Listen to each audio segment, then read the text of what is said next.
Are you ready, crew? I can't hear you. Oh! We're playing Disco Elysium, everybody. You already knew that when you clicked on the video. Let's fuck with Gary. Always a pleasure to see an officer of the law. I mean, officers. Okay, he keeps shifting uncomfortably, but you can't make head or tail. Fuck you, Gary. Hello. Lena and I were just discussing the design of the new trap. Consider the way the empty trap was disturbed, as though shaken. Most likely the hands of a young person, hands small enough to fit inside the trap, too. You should ask the red-headed boy, Kuno. I think a little hooligan called Kuno may have stolen the locusts. A little hooligan. But what would a child want with bugs? Oh, my dear Morel. You've been an old man for too long. Kids love to torment insects almost as much as they love to torment old folks. I'll talk to the little gremlin and see if anything comes up. Delinquents, my favorite. It doesn't sound like it's really his favorite. Oh, you've been such a dear to us. Please, let us know whatever you turn up. I have a feeling we're getting so close.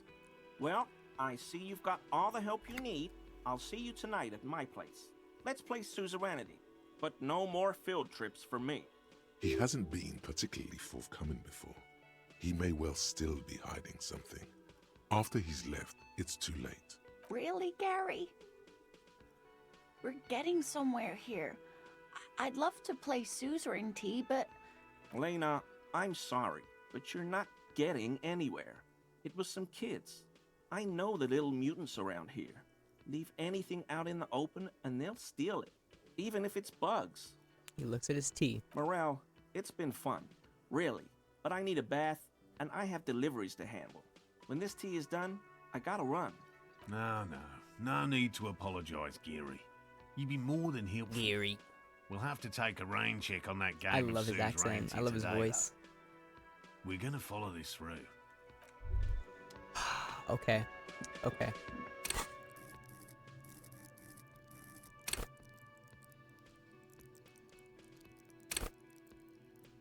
Military fetishists. I'm close to another level, and I fucking hate Gary. Hear that? Oh. Magnesium. That's what you're lacking. The lack of magnesium has you slouched. So there's a lack of magnesium in me? Yes, and it's critical. Look at yourself. You're practically devolving into a fish due to the lack of magnesium in your bloodstream. So I need to mag it up. You need to get so magged up. You've probably had 2 heart attacks and a minor stroke already. And the only prescription is insane amounts of magnesium. You're saying I need to become a magnesium-based life form? Yes, if you want to live, you need to evolve. You need to transcend the carbon barrier. Go to the apothecary and buy insane amounts of magnesium. It will reverse the damage to your circulatory system. I mean, I already have done that, so. Alright, Always a pleasure. I mean, officers. piece of shit. Alright, come on. Come on. Okay, he keeps shifting uncomfortably, but you can't make head or tail of this sound. It's not fair. Let's see if there's anything I can do in here to get Looks some like XP. the circus left town, but the clowns are still here.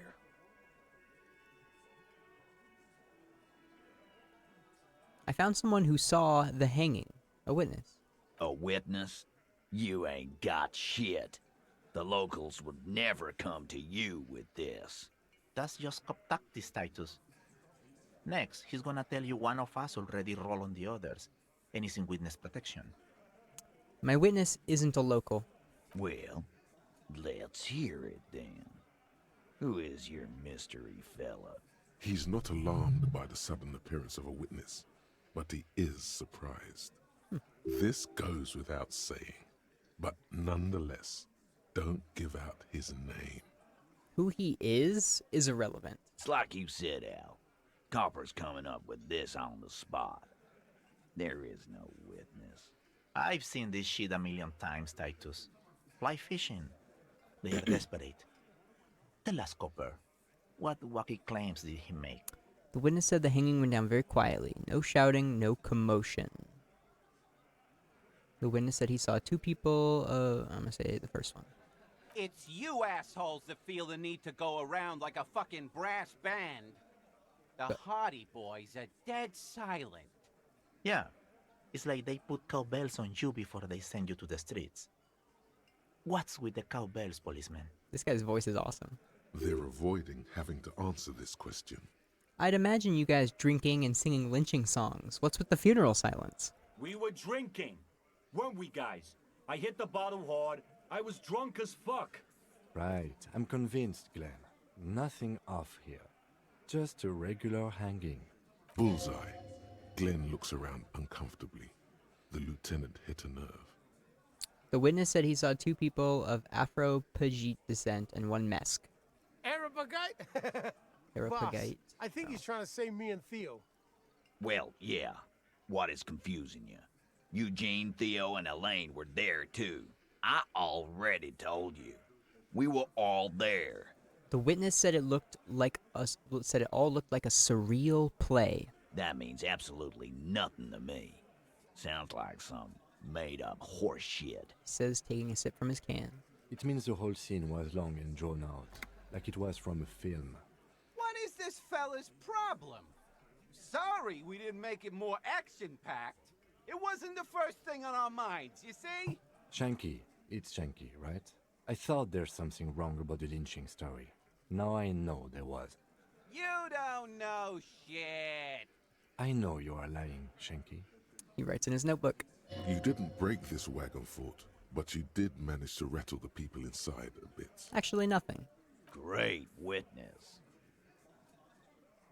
He must be really parched because he takes a giant gulp of beer. So much bluster to hide the fact that they're uncomfortable with you having this info.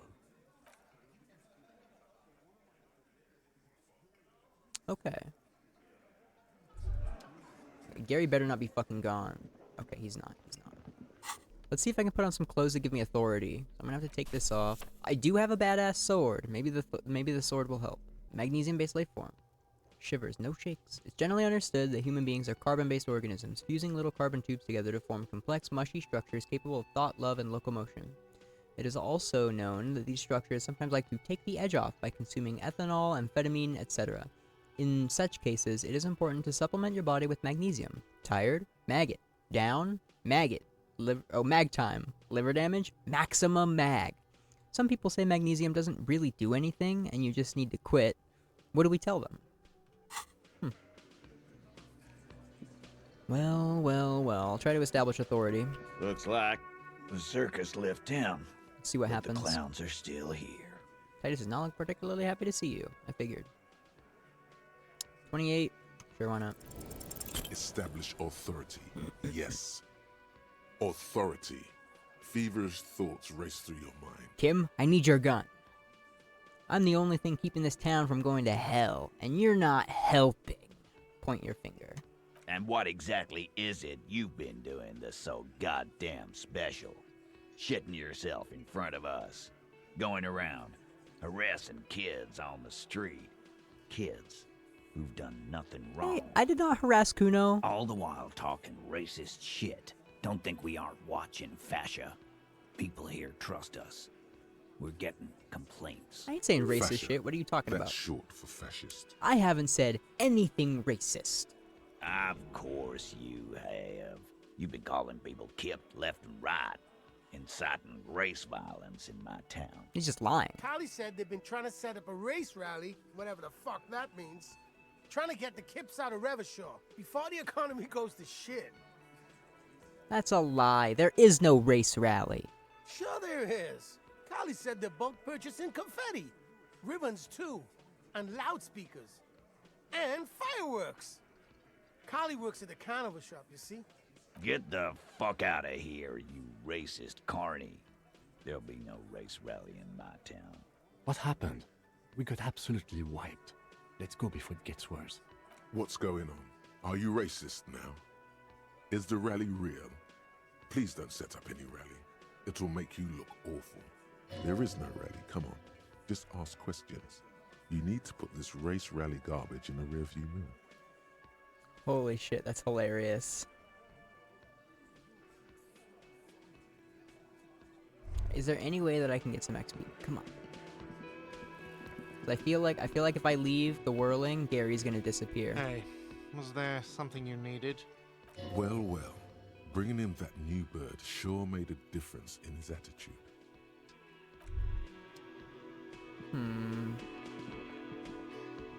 Again? Yes? What is it? Did you hear that? Did you hear me sing? Did you like it? That was pretty good, Harry. Wasn't it, Jean? That was. Yeah, that was absolute shit, if you want my opinion. Drunken shit. Haven't wanted anything to end this badly since I had cluster headaches. Horrible. Truly horrible. I beg of you, don't ever subject anyone to this torture again. I mean, seriously, you need to... Jean, it's not right. Don't make it worse. And I really liked it. She actually did. That's nice. Look, something is really bugging me. Are we or are we not from the same police station? God damn it, you leave her alone. Keep your weird bullshit to yourself and be professional for once, for fuck's sake. Can I actually help you with something? She looks at you apologetically. Yes, of course. Preposterous. I mean, you would remember if they were, right? Who forgets their squad mates? That's not possible. Are you with him? Of course I'm with him. Why do you ask?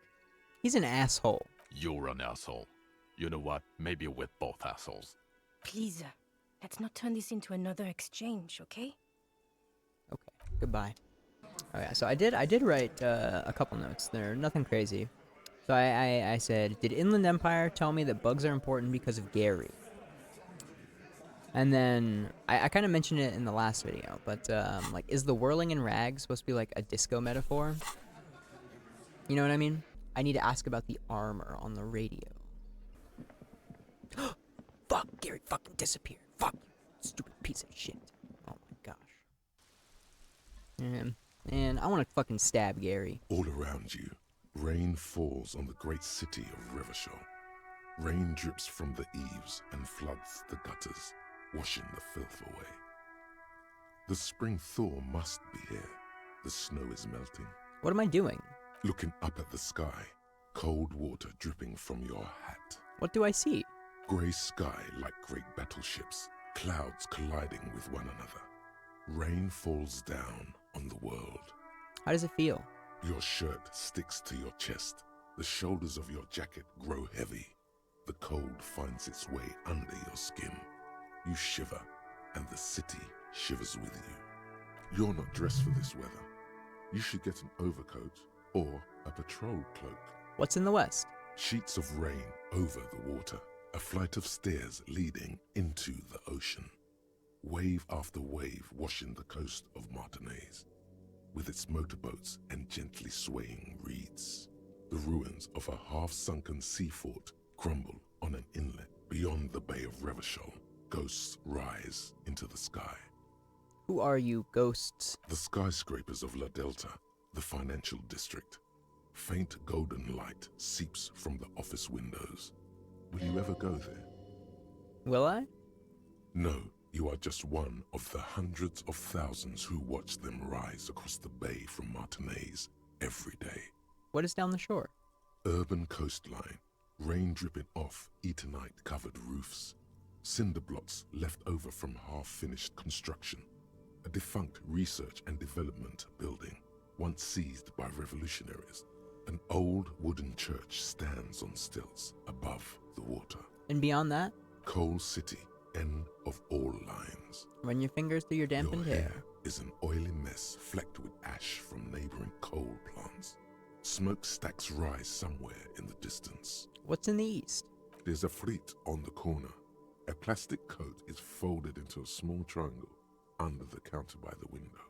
Beyond that, the strikebreakers have gathered. The great gates of the industrial harbor are locked. A chill runs down your back. You shudder like an animal trying to shake water from its hide. Shake your shoulders again. You shudder, looking down at your feet. Dirty rainwater runs veins into the plaza's snow. You realize you have no shoes on. Your feet are red with cold. From the corner of his eye, the lieutenant gives your feet a worried glance. Am I not Rain wearing drips shoes? from his glasses. I should probably do something about this.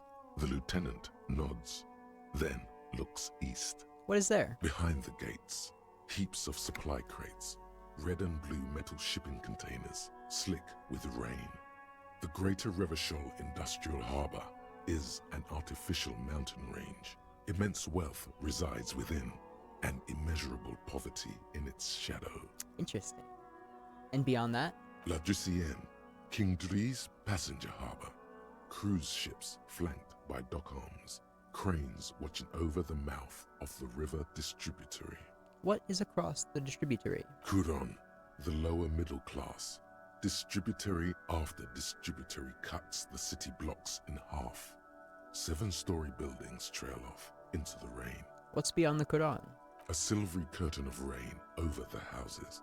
The class divide. You have never been there.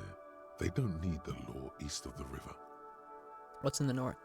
Capeside apartments. Tower blocks crowd one another.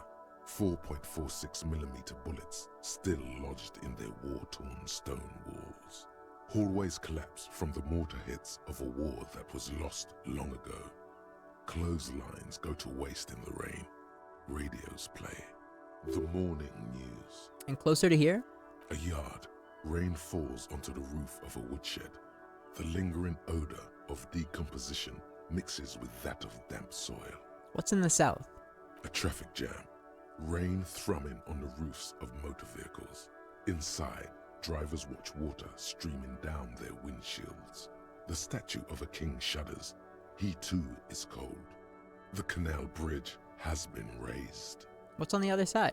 The road ascends. A raised motorway loops above the ghetto. Beneath its concrete columns, a sea of rooftops, woodwork, and tar stretches northward. 4-story buildings as far as the rain can fall. The snows melt in Jamrock. What is Jamrock? Revachol is the capital of the world. Jamrock is the capital of Revachol. Droplets form on your eyelashes. It's home. Where the hood, where the hood, where the hood at? Why am I not there? To be in Martinez where no one goes, at the runoff point of a long-forgotten canal, in the whitest part of town, in the shadow of the day the revolution felled. What am I doing here? Standing in the rain, looking north, where Jamrock Rock City stretches inland. Where the hood, where the hood, where the hood at? I've a brother in the cut. Where the hood at? I don't have anything to say about that. I'm stun-locked. Shutter, look further. In the rain-swept distance, above the rooftops of Jamrock, a repurposed silk mill stands perched above the motorway exit. Precinct 41 hunches in the rain. Your vision blurs. You wipe your face with your hand. The rain stings your eyes, making you look up and blink. What's above? Coalition aerostatics hang like apparitions under the cloud cover. Way up there, where rain forms, rotors flutter silently. Your sight clears. What's below? Collapsed storm drains, old sewage systems flooded with rainwater. Hidden weapon caches from the revolution. Doors leading down to Le Royaume. The catacombs to which, for 3 centuries, they delivered the blue-blooded dead. Motherfucker. This rain will not let up anytime soon. I'd recommend you put on your coat. I do have shoes on. I will put on my coat, Kim. Thank you. Thank you. Doesn't seem like it's raining though. Alright, you know, I'm gonna go for the drip. Do you want the commander's jacket? I mean, but this is a jacket. A classic white summer jacket. Okay. Loved both by the Cimmerizian Communist Party and the accompanying subtropical drug traffickers. It fits you well, regardless of your political ambitions. It also fits me well, especially because of my political ambitions. This thing seems really warm. This classic double-breasted coat suits everyone, including you. And if you ever find yourself battling the winds at the helm of a ship, then the coat's heavy fabric has got your back, even if the moths have left a few holes in it. Alright. Yo, okay. See, like, this is what I want to look like. I want to wear my nice dark blue navy pea coat and have a fucking sword. You know? We're going to talk to Kuno. Man, also, fuck Gary. Fuck Gary. I'm gonna beat the shit out of that guy.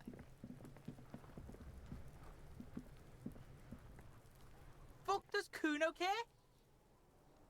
You wouldn't happen to know about any missing locusts? He probably doesn't know what locusts are. No, Kuno doesn't give a fuck about bugs. I guess he does. Kuno's smarter than I give him credit for. So he knows locusts are bugs. Oh my god, I told you that shit is lame! Oh, fuck Shut you, up, Kuno Sid. S. Now they're gonna take you to lame prison! She sounds like she's about to cry, out of disappointment at Kuno's newfound lameness. Well, now hold on. No one is lame here. Just tell me what happened. Deny everything, Kuno. You need to lawyer up. Kuno's not gonna say anything without his lawyer present. There's definitely something going on here. Remember his pig's head shack? You should check it out. Alright. Kuno doesn't. Man, fuck you, Kuno S. I know, they're just looking out for each other. It's cute.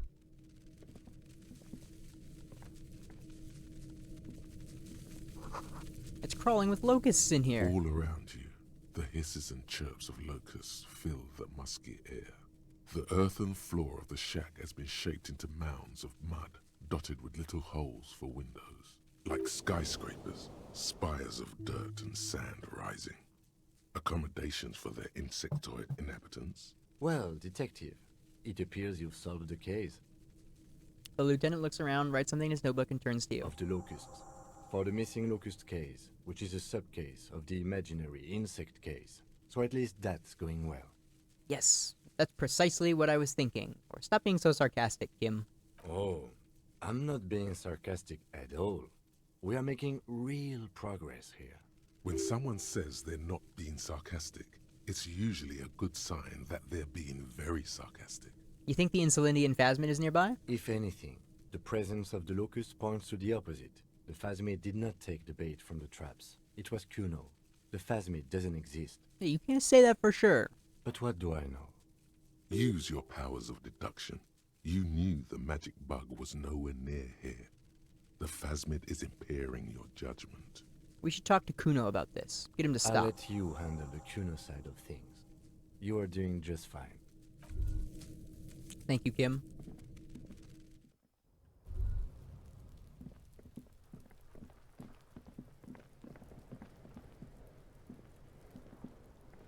Yo, Kuno, I know there's bugs in your fuck shack. Fuck does Kuno care? I know you took the locust from the traps the cryptozoologist set up. Yeah. Kuno took the bugs. So what? So it wasn't the Phasmid. A wave of disappointment washes over you. You say you don't give a fuck about bugs, then you go and build a whole bug town. It's not Bugtown. It's the city of locusts. Locusts That's kinda aren't badass. just bug shit. They come out of the sky like a fucking shadow. Shit descends. Oh my god, Kuno. Oh my god. What the fuck are you trying to do, Kuno? Stop! She wails from behind the fence, then buries her face in her hands. You stop. It's like they're fucking night. Locust City, Night City, City of Rage. There's a tug of war over the name of his fantastical city. It's almost too big for his imagination. The girl forces herself to watch again, the corners of her eyes twitching from discomfort. City of Rage sounds like a cool place. Kuno, the pig wants to help you. Oh, that's how lame it is. Please just don't say you're... An artist. Maybe I am an artist. You hear that, everyone? I'm a fucking artist now. It makes me so happy. Did he just say I? Kuno usually calls Kuno, Kuno. Did I hear you right? You said I. Sure. Kuno made Kuno. Kuno says whatever the fuck he wants.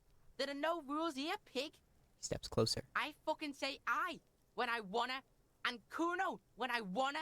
Kuno's free. Kuno's free to fucking die, bitch. This is what he sometimes does when things get tense. Making art is a worthy calling. I'm something of an artist myself. Oh my god, Kuno! He's gonna make you totally lame in, like, 3 seconds. Don't let him, Kuno. Yo, fuck you, see? Kuno can be what Kuno wants to be. Kuno's his own man. Kuno's free. He tears at the buttons of his shirt, trying to rip them open. They don't give away. Kuno made himself into Kuno. Kuno can make himself into anything. Kuno can make himself into a pig if he wants. Kuno can make himself into a... Kuno doesn't give a shit. Don't make yourself into a pig, Kuno. You'll have to take me away. A leaden silence fills the yard. So that's what this is about. That depends on the choices you make, young girl. Me and Kuno have discussed this. I promise I won't do that. I don't believe you.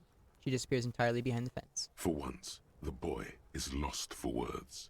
He turns completely red now, with splotches of white beginning to appear across his face. I need you to stop taking locusts from the traps. The cryptozoologists are trying to find something important. Those locusts are bait. I have to ask, what does the city of locusts mean? I want to ask him. I'm going to ask him this first. It don't mean anything. It's shit. Kuno just likes to focus. Kuno likes to concentrate on shit. Build shit when he's zipping hard. Fuck. He turns his face up to the heavens. Pig, you really shouldn't have fucked with Kuno City. Now it's all fucking lame. Oh, I'm sorry, Kuno. I need you to stop taking locusts from the traps. The cryptozoologists are trying to find something very important. Those locusts are bait. I don't give a shit. I don't need the locusts anyway. Shit is all lame now. C was right. The girl's face appears again, above the fence, just long enough to make eye contact with Kuno. It almost looks like there's a second body standing behind her in the portrait. But I guess that's her coat, maybe? She doesn't know whether to be glad because Kuno is finally convinced of the lameness, or more worried because of his continued use of the first-person singular. Kuno is Kuno, not I. What's going to happen to the locusts?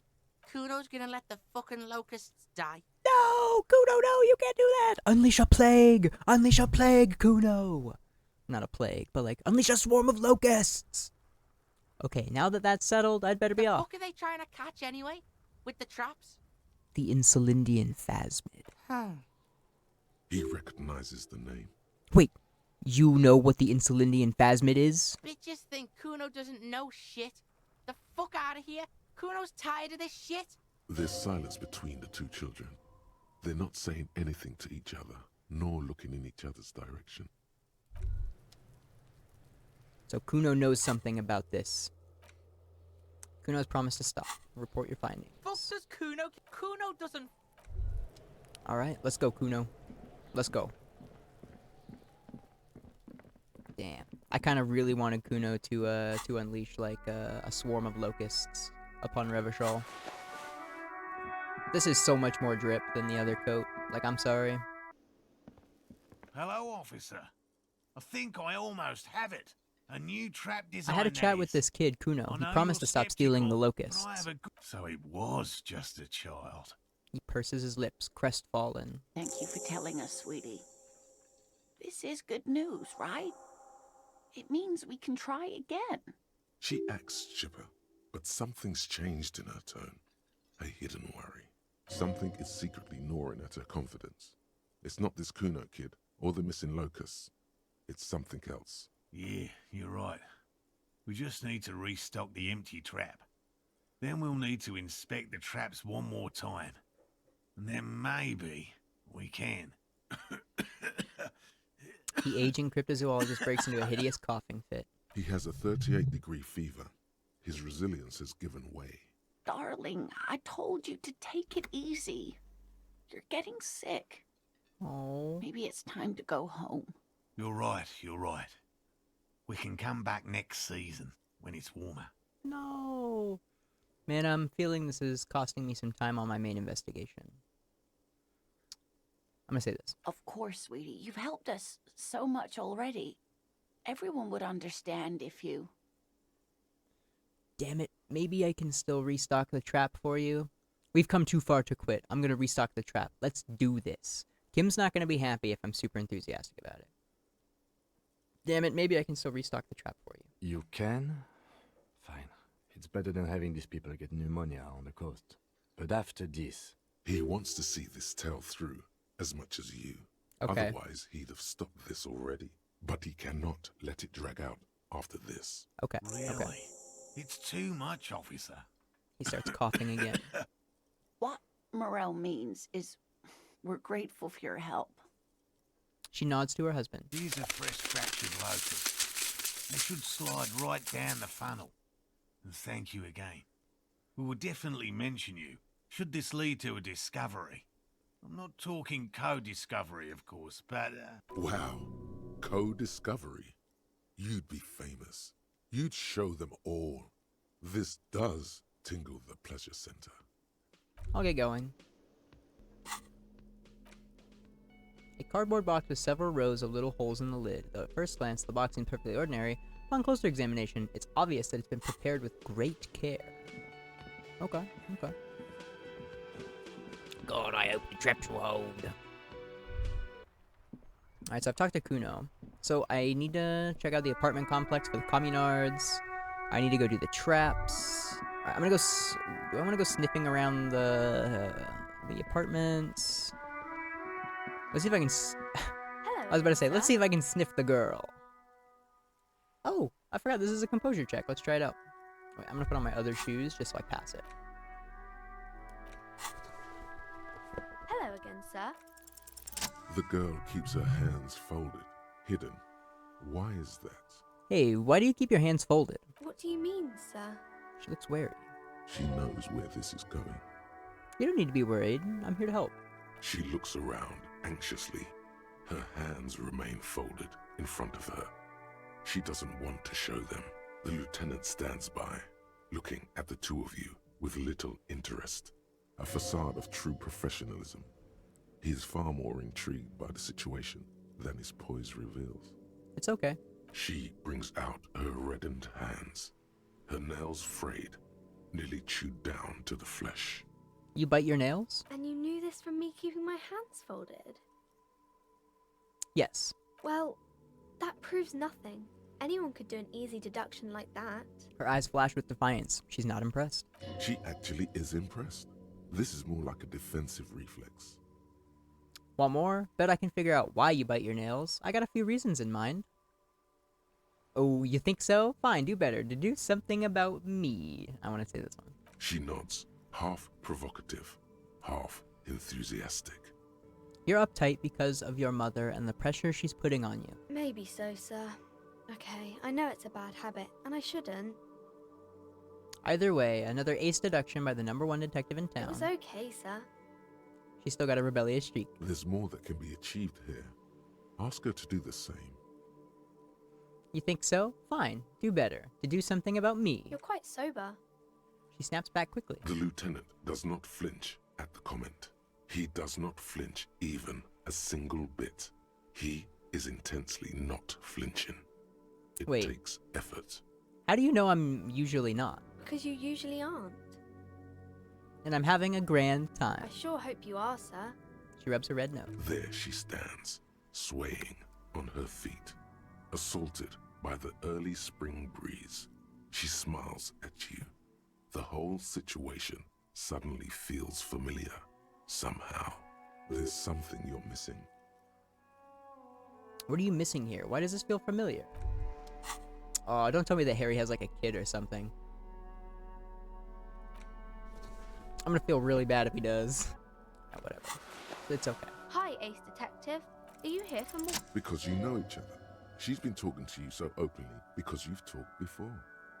Hang on, so you know me? We've met before? Yes, I stand in this spot all the time. She sways back and forth on her feet. You've been running around all week without your shirt on, sir. Apologizing to everyone. I don't really understand what you've done wrong. Did I ever talk to you? Of course, you've stopped by a few times. You certainly look better than the last time I saw you. Thanks. I'm trying. Yeah, I can see. You don't have party eyes anymore. Aw. Party eyes. Yes, of course. That makes sense. I'm not surprised children have seen you running around with party eyes on, he thinks.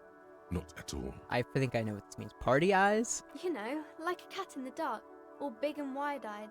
She giggles at the thought. It certainly looks odd on a man. The swiveling eyes of a loony drug addict. That is what she meant.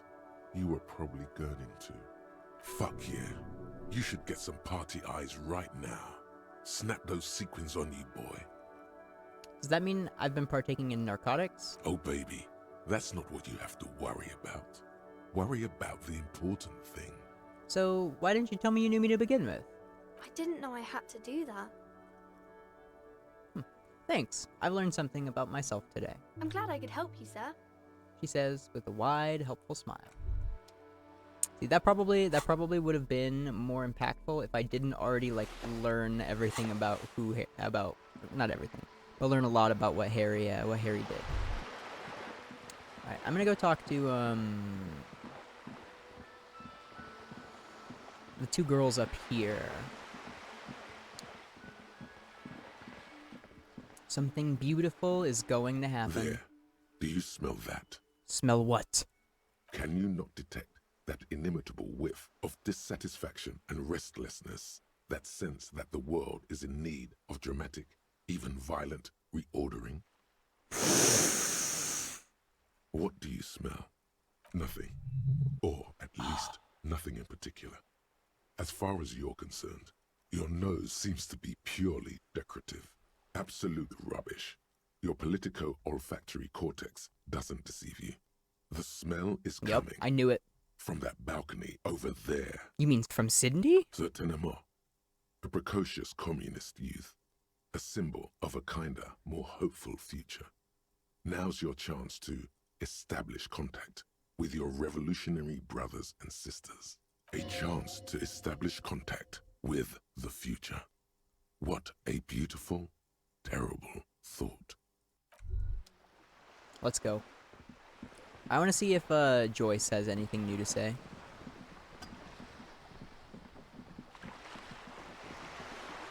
You're back. Good. What can I help you with? I'm thinking about the drug trafficking. Until you come up with some... She's simply... Oh, never mind.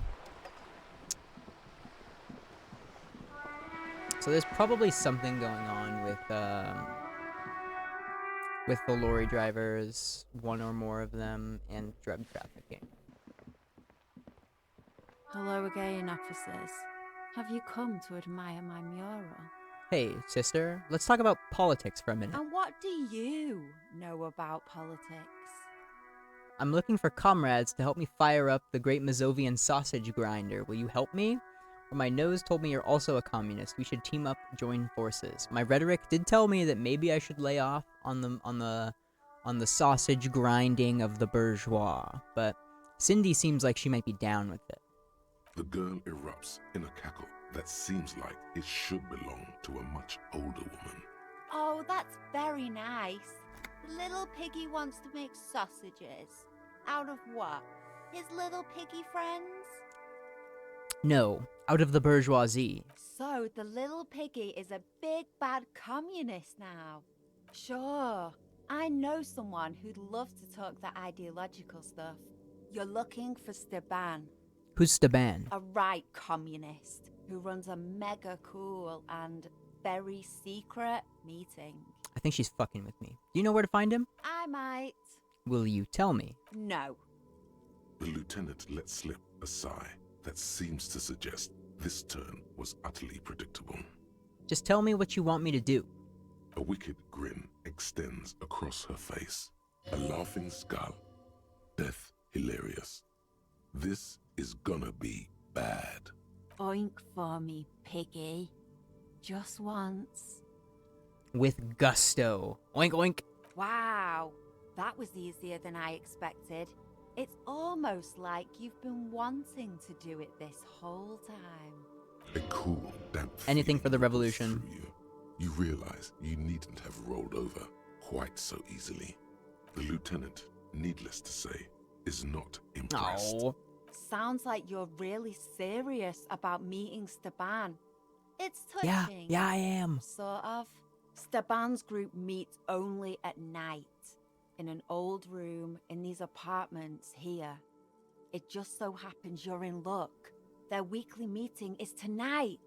Poke your snout around sometime after 10 p.m. and you might just find them. Why do I feel like there's a catch? Oh, smart pig.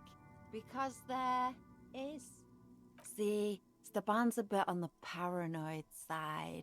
He's got all these mega secret passphrases to keep out infiltrators and the like. You can't join the meeting without one. But you're not going to tell me, are you? Why would I? That would be so boring. Kinda would. Now, let's see if you're half as dedicated a communist as you say you are. That's enough.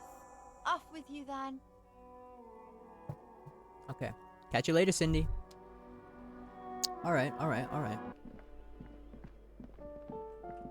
Oh. Master Investigator, you just can't keep yourself away from locked and hidden places, can you? What do you mean? Nothing, nothing. You're right. Get in there. Deep. Invade every personal space. Break every lock. I'm just browsing. Yes, that's what it is. A quick peek here. A short glance there. It's all quite delectable.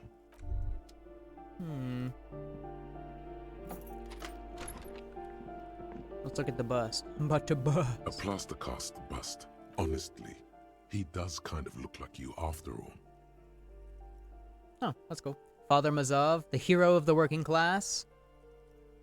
Whoever lives here definitely shares your enthusiasm. He leans closer to inspect the photos of the revolutionaries on the wall. There aren't many communists around. Not after the revolution. Some youth still keep the ideology going, it seems.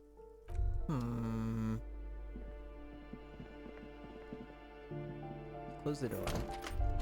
I'm kind of disappointed that the sword has not come up at all. Oh, I have a composure check with Renee that I can retry. Perfect. I know I'm not saying it right when I say Renee. Renee.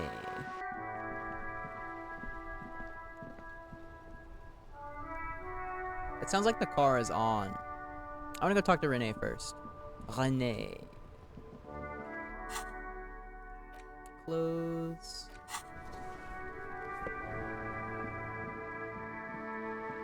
Vigilance officer, what can this old carabiner do for you? Still, all... Anything else I can assist you? Okay, that's fine.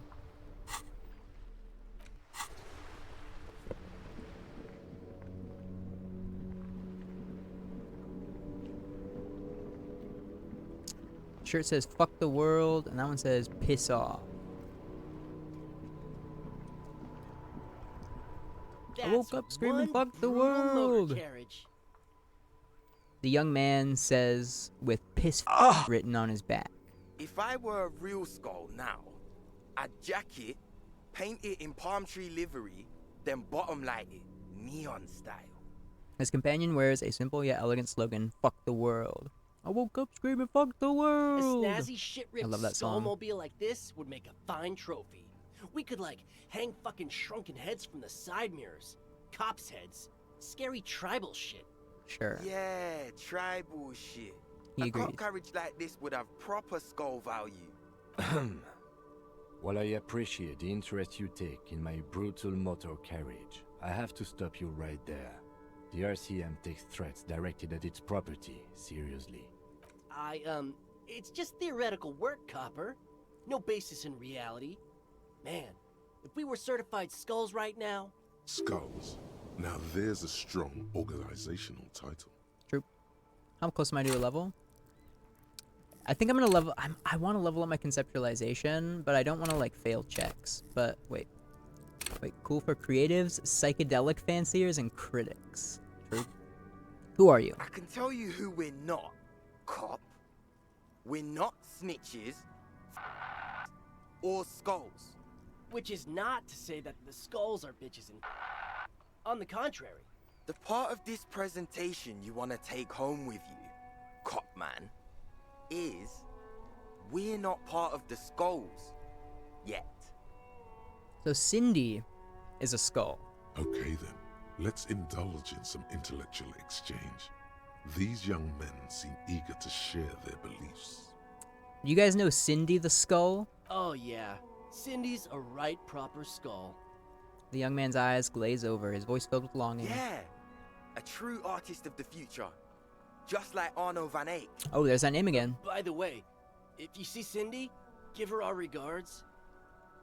He adds, returning from whatever void he was just For visiting. all their nihilistic posturing, these young men are not lacking in youthful idealism. These guys are definitely communists. Odd. I just have to smell it. There isn't a hint of hate in them. It's like they're and fuck the world out of some kind of moral obligation. The lieutenant on your left is unusually lenient toward them. I see you kids are into analytic dance music. Oh man, yeah. We're not fucking kids, man.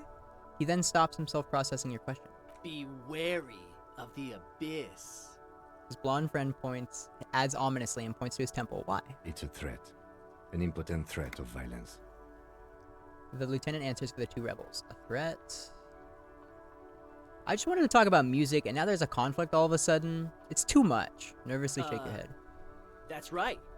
You should back off and let silence rule supreme. This is ridiculous. Boys, The lieutenant gives do you an know why the irritated game glance. is called Skulls? Yeah. The skull symbolizes the embrace of death and nothingness, present in all of us. The vehicle of our future operations. Death and nothingness. They're called skulls because when you are shot dead in the middle of the street, the skull is the only part the stray dogs want to eat. Just trust me and follow my lead. So boys, want to feed the dogs? No reply. The blonde rebel scratches his chin, deliberately not focusing his gaze on anything. He looks very uncomfortable. The other one shuffles uncomfortably, nevertheless continuing to steal glances at the lieutenant's motor carriage. You don't get to just call yourself pissed and then be a pussy. Come on. Why aren't there more skulls in Martinez? The Union does their share of policing in Martinez, at least where gangs are concerned. That's why there isn't much organized crime around here. Apart from the unions themselves, of course. Yeah. Don't you worry about that. We're gonna make up for the deficit. No, Yeah, you're we not. are. The young men exchange approving nods. Your rhetoric is confusing. Are you part of the skulls or not? We're not franchise skulls. Well, not yet. Once we get our name out there, we'll have a chance to join them. And what makes you think that the organization would accept you? Because we can be just as psycho and vicious. You'll see. Sure. But in a non-threatening and definitely legal way. The other one quickly adds and whispers something to his friend. Right on, fuck. So what's happening now? The blonde agrees and provocatively spits on the pavement. Enough of this scullery, then. Mm-hmm. Do you know anything about the murder that took place here? Point to the Murder? A man was hanged in the backyard of the Whirling in Rags. Yeah, sure. We'll gladly tell you everything we know about it. It was a man. Also, he was hanged. Anything else? He was hanged from a tree. Yeah, I mean, duh. These punks don't know anything. Let's just move along. Hey, stop right there. How does one know anything? Conceptualization, come on. Ah, Oh. this sounds like epistemology. A field so occupied by thought that it begins to question thought itself. I know that you don't know shit. Exactly. How can one know shit? For example, how can one be sure that there truly is a body hanging behind a hostel? What if it's art? Or just a mere specter? Maybe it's true. The hanged man is merely a prop in a performance. We are the audience, and the artist is hiding somewhere in the dark. That could be the case, yes. A brilliant work of art. Something tells me that this is a lot more relevant than it appears to be. What if, specifically this sentence, the hanged man is merely a prop in a performance? We are the audience, and the artist is hiding somewhere in the dark. What, like the thought comes to mind. What if he was hung as a performance? Like, what if he was hung to send a message? Like, not because he was problematic, right? Maybe he was already dead, and they hung him up in order to show something. That could be the case, yes. A brilliant work of art. No reply. The blonde rebel scratches his chin, deliberately not focusing his gaze on anything. Who are the He skulls? looks very uncomfortable. You don't know? What kind of cop are you? It's not a question. Don't get into it. I'm so glad you asked. The question was rhetorical. The Skulls are the most vicious gang of the Besmertne. Besmatine, or the Besmati, the Immortals, are West River Sholian crime syndicates. The nastiest bunch of psychos ever. Jacking carriages and getting into high-speed chases.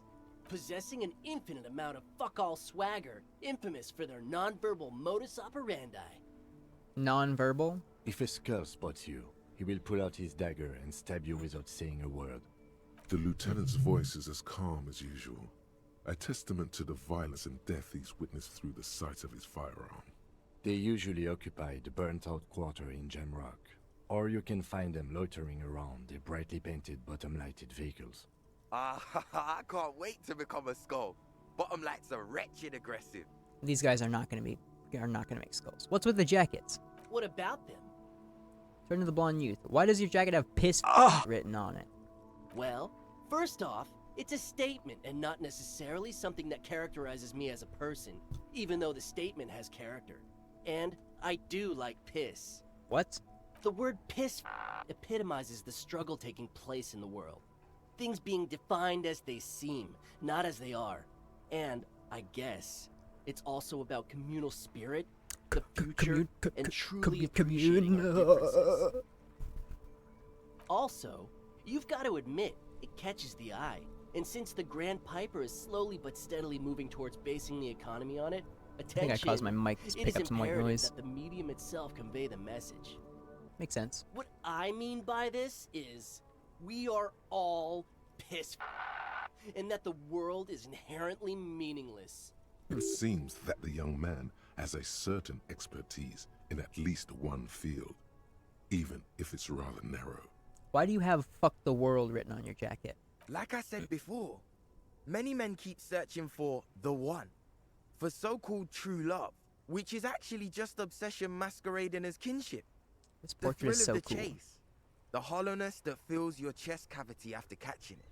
Like, he looks so optimistic, positive, and youthful in this photo, and I love his style. Like, I love how there's red in his hair, and it's contrasted with the black. Actually, no, it's not contrasted, it's complemented. The black is complemented by the red. I love it.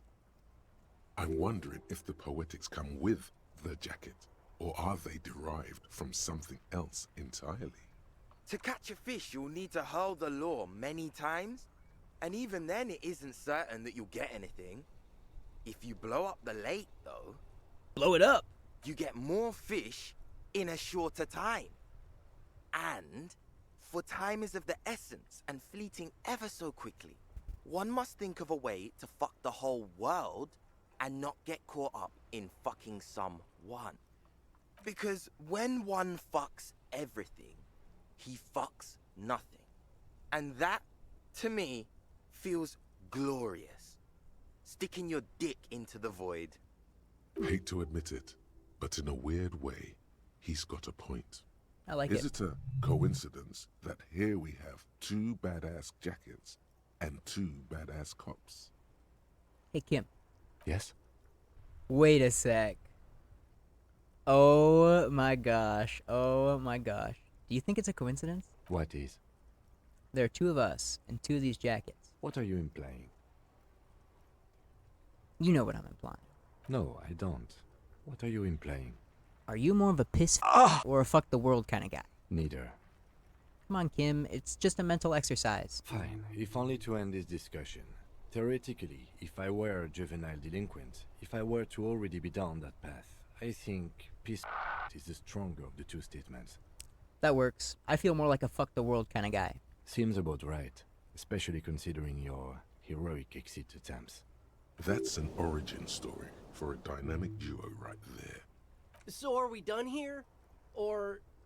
you don't need us around for your secret whisper party, do you? Demonstrated authority. Kim showed good tactics. They're just off-brand skulls. It is a red check. I know I have another. I should have another half-light piece of clothing, right? I don't have any others. Fuck. Well, That ride is fucking lightning. the young man Hey, exclaimed. piss. Look who it is. Shrunken cophead material. Ask for the jackets for yourself and the lieutenant. Fuck yeah. No, no, no. Don't ask anything. Be subtle and scary. The boys dream about being skulls. Use that. Wait, how? Suggest they're massive skulls. Come on. boys, with those jackets, you're gonna be Skull Kings in no time. What? No. Skulls don't have kings. I think. And we're not even in yet. Yeah, man, keep your voice down. Skulls don't take it lightly when folks pretend to be them. We're not even prospects yet. Prospect must be a hierarchical term, probably in the lower end. Not even prospects and already aspiring to be kings? Wow, you boys are ambitious. Only prospects and already planning a coup in the skulls. You're destined to go far. He gets it. Passive-aggressive flattery. I think Kim wants the jackets. Shut the fuck up. Are you trying to get us killed? Now bring it to the jackets and, yes, start shouting. Yes, we want to be cool killer skulls too, like you guys, but we don't have skull jackets. Please be quiet. What? What do you want? The jackets? You got it. No need for cruelty. Alright. You offer us your jackets like that? It'd be impolite to refuse. Reach out your hand. Or lower your voice. Yes, the jackets. No need for cruelty. I don't know, which one's the least cruel? Yes, the jackets. Oh, man. Okay, I get it. Skulls don't really wear slogans anyway. This was stupid. Fuck.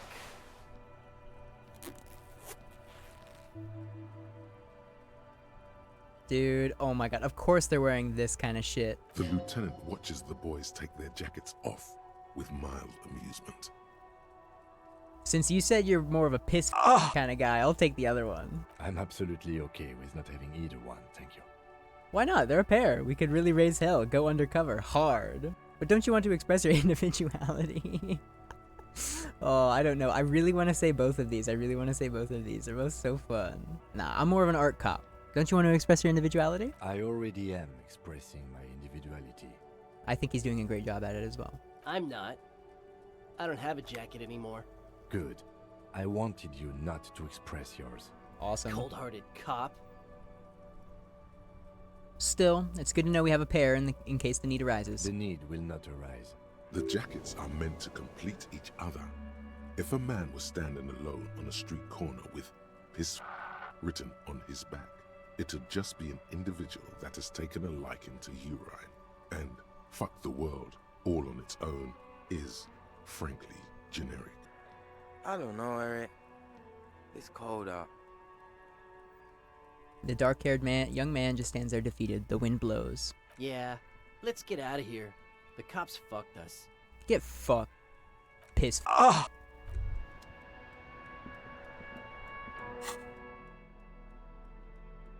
Piss jacket gives me drama, and fuck the world gives me half-light. No fucks given. Wait, I'm a detective?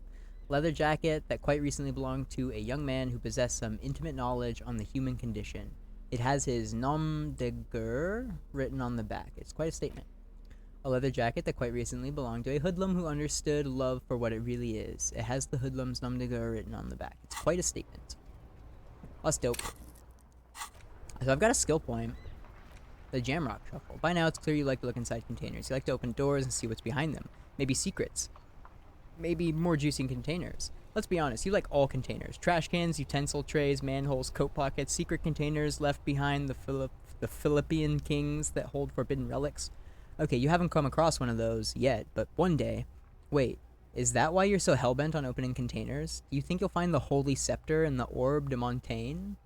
I want to think about that because I think it will help me get behind the whirling, and I really want to do that. Inside, you see a set of steering levers, a radio microphone, a pull-out... Pick up the radio. Precinct 57. How may I assist you? Did you find out more about the owner of the armored boots? Sorry, sir. I still haven't heard back from the database people. Try calling again later. Is there anything else I can do for you? Alice, please connect me to the 41st again. Just a moment. 10-4, come in, officer. Over. I'm happy to report that I have found my badge, Jules. 10-4, sir. Glad to hear that. I'll write down that there is no need to issue a new one to you then. Over. That's all for now. Roger that. 10-10, over and out. Close the door. I really don't want to tell them that I lost my gun. I have a feeling that I'm not going to find it, but Now it's turning into a kind of a snow limbo, man. What's on your mind? Snow limbo.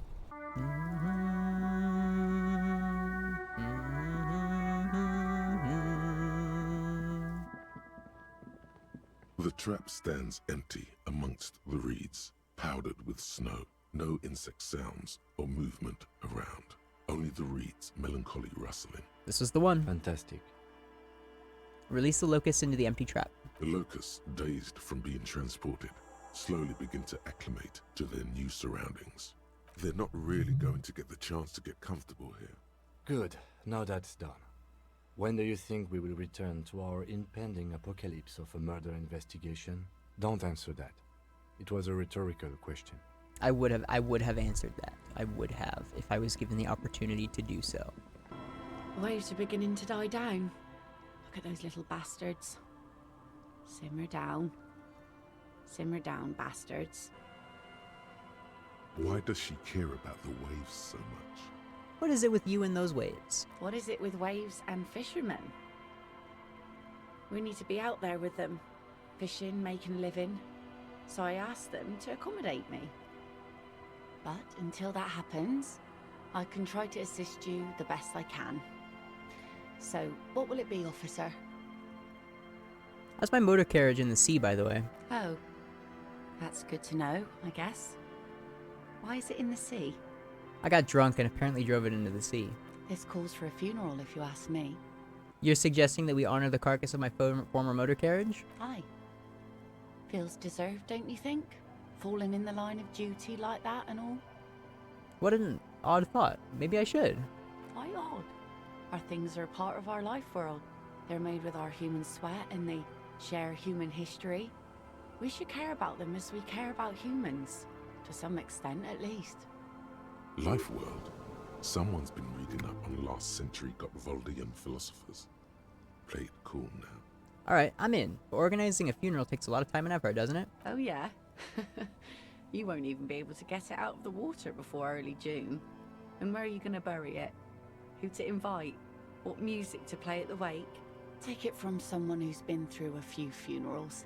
It's easiest to just leave them there and let nature take care of it. That's all we have time for right now anyway. Come back here in June and see how you feel about it then. It's not like it's going anywhere. It's a pity we don't get to do more frivolous side activities like rejuvenate the Doom commercial area or... Yes, that is a pity. But for now, let's focus on the things we do get to do. Like the murder investigation, for example. You like the Capri funeral idea? You like the funeral idea, I like that. Be seeing you. Alright, fuck it. I'm gonna go through the computer in the church. And I'm gonna upgrade my, I'm gonna try to do the, fucking... What is it, an encyclopedia check? Winter, slow to let go of Revachol. Flecks some more wet snow from above. Look around you. The snow falls lazily, making the beach sand paler still, mixing with the rust-colored sewage runoff. And to think, it seemed as though it were already spring. How does it feel? The melting snow seeps through your thin clothes. Grandmothers don't let their grandchildren out dressed so lightly in this weather. At least your hair is protected from getting wet and sticking together. You look around. What's in the west? More winding coastlines lined with abandoned buildings.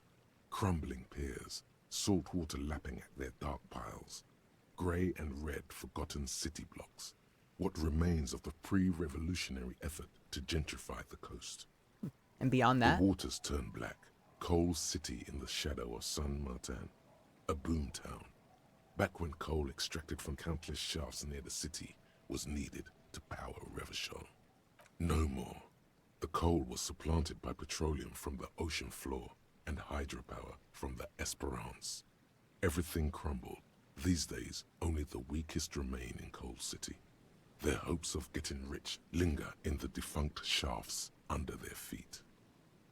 Below the old mines, L'Océan Municipal, Revachol's underground cemetery. Le Petit Rat braved the underground passageways, trying to get to Le Royaume. Le Petit Rat. Children under 14 They go underground, looking for artifacts to sell to foreign museums, and for fabled relics. Their parents let them. They go deeper. Deeper. After rubies, melchiorite, lapis lazuli, plundered from Safle and Seol during the time of the suzerain. In the burial chambers of the kings, Grand old Philip, Guillaume II, and even in the mausoleum of Philip the Opulent. 2 kilometers underground, in a winding shaft along whose walls mirrors have been placed, so that daylight may eternally fall upon the richest of all the kings. The mausoleum contains untold quantities of gold, and that special, purest of the pure magenta cocaine, favored by Revacholian royalty. How can it be pure if it's magenta? How can it be pure if it's magenta?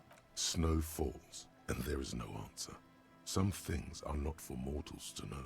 Wipe the snow from your shoulder. Few petits return from the shafts. Even fewer find what they're looking for. A small child steps out of the black tunnel with silver trinkets in her pockets.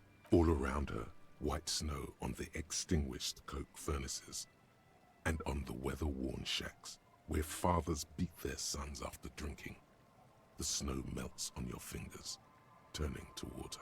What's in the east? The canal you crossed to get here and beyond it. Martinez proper, the district the police forgot to police. There is laughter, lights, attempts at entrepreneurial activity, cynicism. Someone is scraping snow off their windshield at the roundabout, in the midst of which a statue of Philip III serves as a destination for grade school field trips and a fine perch for winter birds. That's all? Like all monuments, it's also a warning. 6-story ruins on the south side of the roundabout cast a long shadow over the profligate king. And further. A fenced-off yard. There's a truck belonging to a logistics company parked next to the gate. Bright light from a building behind the fence reflects off its hood. Clean white light coming from the windows of a clean cube-shaped office building hidden amidst ruins. A secret. What's in the north? The abandoned church, its walls covered with hoarfrost now. One of Lisette's sœurs. The other 6 sisters were destroyed during the revolution. And further north? A serpentine strip of land weaving its way into the Martinez Inlet. My headphones are on backwards. Unfortunates on the run from the law, from themselves. Sometimes hide out on nearby islets. Little dots in the ocean that are occasionally submerged when the tide is high and the weather foul. And on the islets? The remains of a camp on a jagged piece of rock. A tent, old dishes and cutlery, long since abandoned. A hermit crab scuttles among the debris, looking for a new shell. Further out, the lights burn bright on Resurrection. Way beyond Martinez, a popular spa destination for ample-bodied Ozon kids with equally ample pockets. And on the other side of the inlet? Then there's Ozon, but the snow falls too thick. You cannot see that far.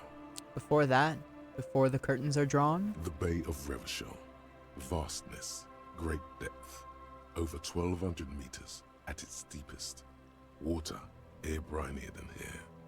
It is crisscrossed by huge cargo ships bearing company logos, wild pines, Zam, Morian, and at the farthest reaches of the Bay of Revachol, the shadow of the coalition warship Archer, on perpetual patrol duty, ready to unleash artillery fire if you were to rise up against the market.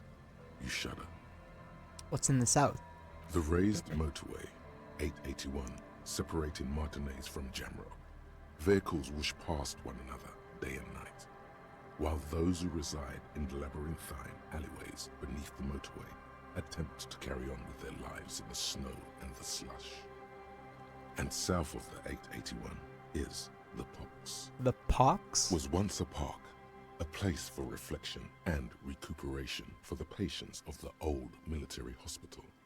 In the 20s, it was used as a quarantine center during a measles outbreak that killed many children. Most everyone has avoided the hospital and surrounding park ever since. The Pox is completely wild now. Evergreen thickets covered in snow and industrial dust. Feral dogs and even wolves roaming in packs. The police try to keep the deepest corners cordoned off.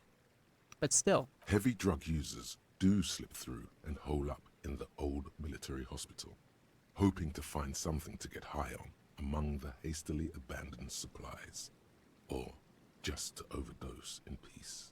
Further south? A line of motor garages with armored carapaces hunched in the cold. A mechanic is hard at work, patching up bullet holes in the side of a Capri 40. These are the garages of Precinct 41. Snow settles on the roof of the repurposed silk mill. It serves as your station.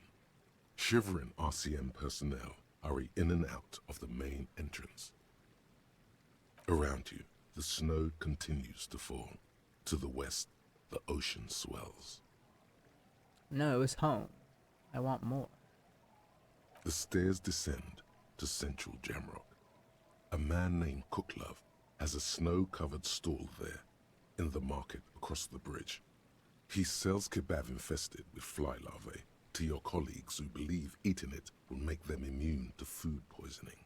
Snow falls on the utility district, the library, the florist, the Sarah Mauritian restaurant that offers homemade wine, and also on the brothels and drug dens, and the chop shops of the Zemlyaki. All of this built around a lake that formed in a meteorite strike. At the center of this lake, there is a little ship. There are lights at the bottom of its hull. They are lights directed toward the seafloor, looking for something, like whiskers. For what? A chill comes over you, crawling down your back. The sand under your feet is wet. Somewhere in the south, tarpaulin flap in the wind. What's above? More Coalition aerostatics. Occasionally, lights flash as they maneuver through the falling snow. One large airship carries crates in its belly. What's below me? Layer upon layer of sand, poisoned with industrial runoff. The storm drainage, hidden bunkers. Rats scuttle. Tell me a secret of the sands, wind. Someone stuffed a big old polar anorak into a concrete pipe under the boardwalk. It would keep you warm. You would probably never happen across it. But who knows? Stomp your feet for warmth, We should brushing keep off moving. the snow. Who knows when the snow will let up? Wasn't there a spot that I was told I should come back to when it's snowing? In my fucking last video, I sprinted as soon as I ran into the church. Kind of wild, if you ask me. So this is an encyclopedia check. Let's do encyclopedia. Alright. The mother of humanism stands above you. How did I know A this precious is the and mother of complex humanism? wax painting. Despite the damage you've done to yourself, the title appears lodged in your hippocampus. This is Her Innocence Dolores Day. The innocence of humanism, internationalism, and the welfare state. Perhaps the most famous human being ever to have lived. No amount of Commodore Red can wipe her sad smile from your brain thing. It has survived the deluge and haunts you still, and will haunt you forever, as it haunts all men. Wait, what exactly is an innocence? The highest category of historic individual, an embodiment of the world spirit. A tyrant? In a way, an innocence is elected to office by the founding party, a precedent that has taken place a mere 6 times in the entirety of history. The legal system of the Real Belt is built from the ground up to accommodate an authentic rule should it coincide with our time. An innocence is infallible. The decisions made by one are not decisions. They are inevitabilities. What would have happened anyway? Only accelerated, packed into decades instead of centuries. An innocence is a continuous, compressed event, a sacred human being. It is an honor and a glory to live when one is in office. Is one in office now? No, we are alone. Okay, when did she rule? 300 years ago, in the wake of the discovery of this Isola, the Insulindian, by explorers from the continent of Muindi. She is, among other things, the innocence of inter-isolary travel and the connected world. What else do I know about her? Many things. You know she was a woman of the court, the wife of an influential Marchese, and eventually the principal advisor to Irene La Navigateur, Queen of Serene, modern-day Sir La Clé. Also that she was gorgeous beyond beauty, draped in ancient sadness. Are you sure you want to remember this bit of historic trivia? Standing under a long, slender form like this, dwarfed? Where is this coming from? The past. It's a silo of sadness, fermenting. You should keep away. No, you must know. Mm-hmm. Okay, what else? Was she smart? Terribly. Women of the court were expected to play both contract bridge and chess sufficiently well to prove an interesting challenge to a man. A simple grasp in matters of philosophy, theology, and science was encouraged. She was, by all means, a kept woman. She made the most of her position in the antediluvian court, a court visited by the most prominent thinkers and artists of the day. In secret, she was becoming the era's preeminent philosopher of the state. A scalpel, a piercing gaze. She was an almost preternaturally magnetic and intelligent individual. To her contemporaries, she appeared out of time, a messenger from the future of the species. We all fell in love with her, head over heels. Even before she was declared an innocence, her influence was tremendous. How come? It was on her advice that Irene La Navigateur sponsored a number of voyages into the Pale. A costly, often tragic endeavor, ultimately vindicated by the discovery of the new world, the piece of reality you're standing on. She was crowned 2 years after the first expedition returned, setting in motion what is widely considered the greatest era in history. The DeLorean era. Wow. Wow indeed. When her innocence was declared, and the queen she had advised for years fell on her knees before her, she was so overcome with emotion that her lungs started glowing in her chest. Bystanders reported golden filaments lighting the already sunlit chamber around her, clearly visible beneath her dress. That is why the lungs are the symbol of love for the cultures of the Real Belt. I want more. As did we all. The lands of the Mesk and the Occident, and even far away Supramuindi, altogether 21 of the 40 mundial nations of the time, immediately accepted Innocentic rule, even before her crowning. Her crowning? In a city called Advesperaskit, in Vesper Messina, her homeland.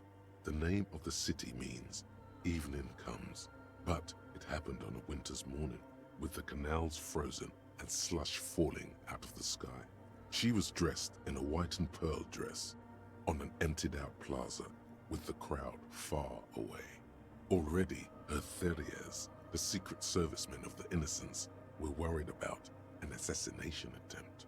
She must have been beautiful. I don't care how she looked. I don't care. It doesn't hurt me. She must have been beautiful. Oh yes, she looked like humanity's young mother, a perfect mother, insultingly beautiful. It was as if her face and shoulders and hands were covered in a soft down of underfeathers. You know this well, very well. Midwinter snow was beating the cobblestones around her. A small attaché of officials stood by as her Theriers placed a white gold wreath on her head. The crowning was mostly witnessed by secret servicemen. One of the men in this secret service killed her 22 years later. A young man who had come to suspect that Dolores Day was not entirely human, but something else. What? Something that had walked in our midst, watching us stumble for hundreds, if not thousands of years, until it decided to interfere in the course of our history. We were supposed to come up with this ourselves. The man was reported to have screamed at the Innocents. Dolores Day was shot in the chest with a fowling piece 8 times. The man, thought to be insane, said he once touched her and her body had been unnaturally warm, like a furnace, and that sometimes, while on duty, he observed her forgetting to breathe for over 10 minutes. This inhuman quality was witnessed by many others as well, glowing lungs and all. It is commonly attributed to mass hysteria and religious psychology. Was there something terrifying about her? Terrifying is a term too emotionally charged for your semantic memory, or what remains of it. But terrifying, it's a simple word. She was bad for humanity, and you shouldn't have started thinking about her. No. Was there something bad about her? I want to know. You already do. Although she is often considered to be the greatest human being to ever live, there was something ominous about Dolores Day. Constantly surrounded by her terriers, she was the most socially secluded and least self-aware of all the innocences. Some modern thinkers would consider her a war criminal for the campaigns she waged against the Mesk state. And then there were the resettlement programs. What happened? The Mesk state tried to detach itself from innocentic rule.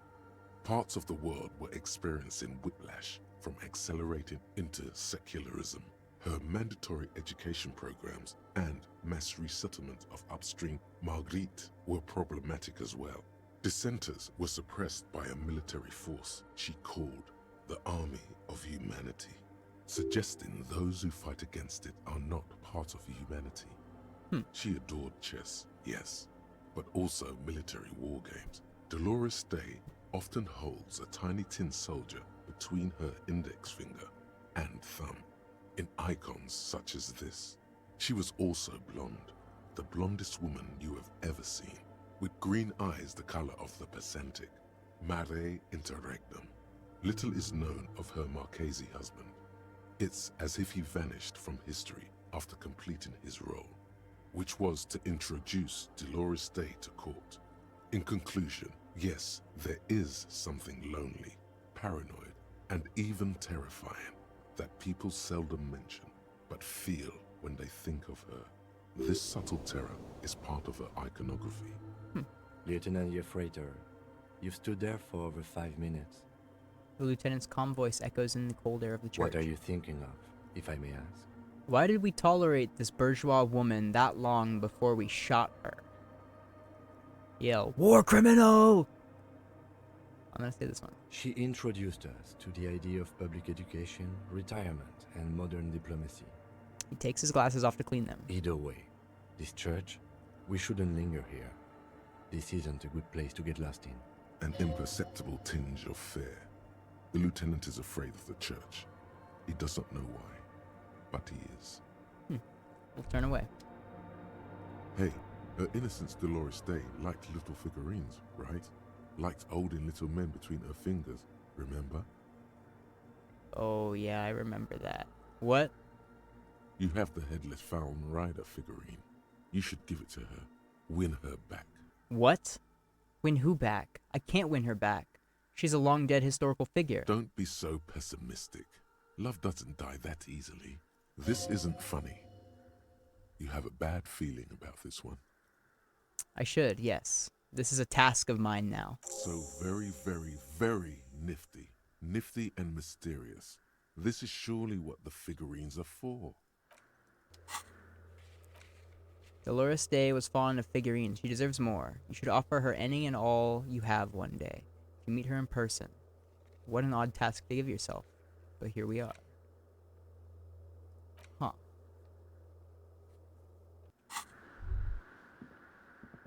Interesting. That was something. 67 to a skill point. I'm gonna check out the computer. Let's quick save JIC. The machine's keyboard is the speaker comes to life. Static seeps through the machine's planar magnetic driver. An old lady greets you. Her voice sounds 100 years old. Good morning, Fortress Accident on Sandbrun. This is the East Insulindian Repeater Station 1. Please repeat. Is this the personal log? Yvonne, it's me again. How are you? Good, thank you. Please repeat. Is this the personal log? Fortress accident, like the one in the doomed commercial area. I looked inside the core, but the tape on this filament just said log February through March. Good.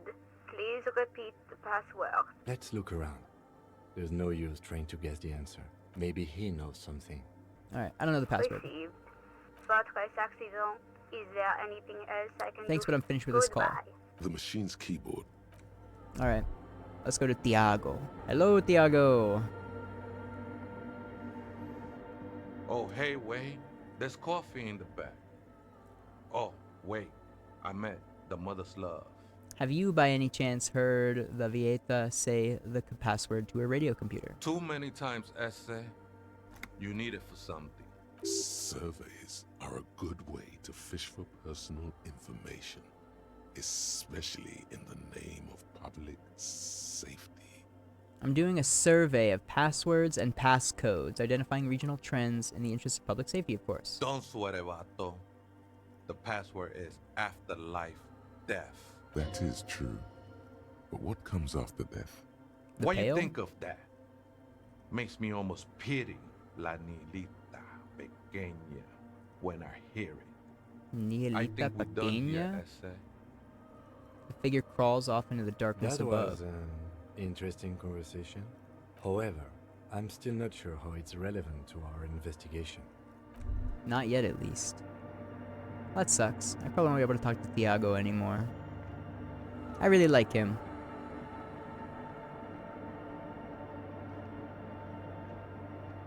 The machine's keyboard. Press the play speaker. again. Good morning. Fortress accident on Saint-Brun. Let's try this again. I think I may have the right password. Good. Please repeat the password. Afterlife death. Good. I have unlocked the filament. After ending the call, please press print to access the filament. Fortress accident. Is there anything else I can do for you today? Fortress accident, like the one in the doomed commercial area. I have two machines registered to this company name in Martinez. One on Saint-Brun, the other on Rue de Saint-Ghislaine. Saint-Brun, that's the church. And Rue de Saint-Ghislaine? That's the doomed commercial area. Anything else I can help you with? Thanks, but I'm finished with this call. Goodbye, Fortress accident. The machine's keyboard Press is print. the printer prints out a long text document with dated paragraphs. It looks a bit like someone's journal. Read the The printout. first entry, made on the 4th of February, 51, by an unknown author, is short and concise. Arrived at the church. The door was boarded up, so I used the crowbar to get inside. Looks like the place has been deserted. Nothing out of the ordinary, but I'll ask around. Need to figure out how to get the electricity in. The lieutenant leans closer, scouring the printout over your shoulder. Just as you finish reading, he looks up, muttering under his breath. 4th of February. That's over a month ago. Whoever set up those machines has been here for quite a while. Do you think this log might be connected to the case? Our case? No, I don't think so. It must be some local eccentric. Read the second entry. 6th of February, 51. Had a little chat with the local fishermen. Said I shouldn't go near that place, that the church was spooky and ridden with narcotics. It's a little spooky, all right. Still haven't figured out the electricity. See? Even one of the spookers themselves says it's unnerving. Read the third entry. 7th of February, 51. Finally got the electricity in. Next on the agenda, a new antenna. I'm thinking ESCA series, something advanced. Why would she need an antenna? Why would anyone need any of this equipment here? He steps on a wire, running on the ground, inspecting it with his boot. Read the fourth entry. 8th of February, 51. Bought the antenna, had some problems setting it up. Called Simo for help. Heard the others are back to making art. Drinking somewhere out of town. Sulislav started a rock band again. Lexi has been seen asking money from strangers. But at least the artists have their act together. They're qualified labor.